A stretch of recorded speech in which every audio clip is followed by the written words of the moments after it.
As we all know, pretty much every company under the sun has been releasing their financials, and while we don't have what I would call an in-depth breakdown by any stretch of the imagination, we do have some rough idea from Square Enix just how well Just Cause 3 and Rise of the Tomb Raider are actually doing. Sadly, as I just said, they didn't provide sales figures for either game. However, they did say that both titles were off to a quote-unquote solid start and also contributed to net revenue sales in its game division doubling year over year.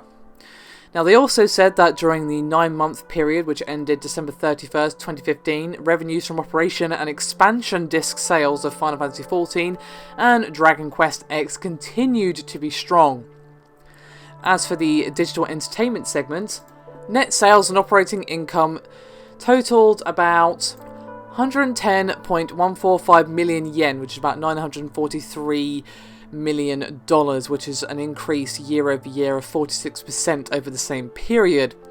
As a whole, though, their revenue as a company was up 28.5% to 152.8 billion yen, about $1.3 billion for the 9-month period.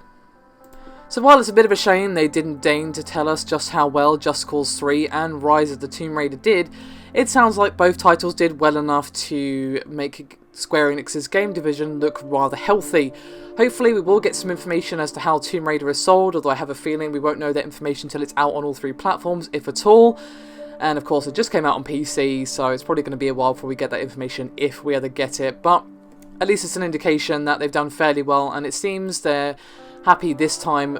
Maybe there'll be no silly comments this time about 6 million units sold isn't enough like they did with the last Tomb Raider game, because that just made me shake my head and it still does. So, here's hoping for some more detailed figures, but until then, thank you very much for watching. I'll see you next time.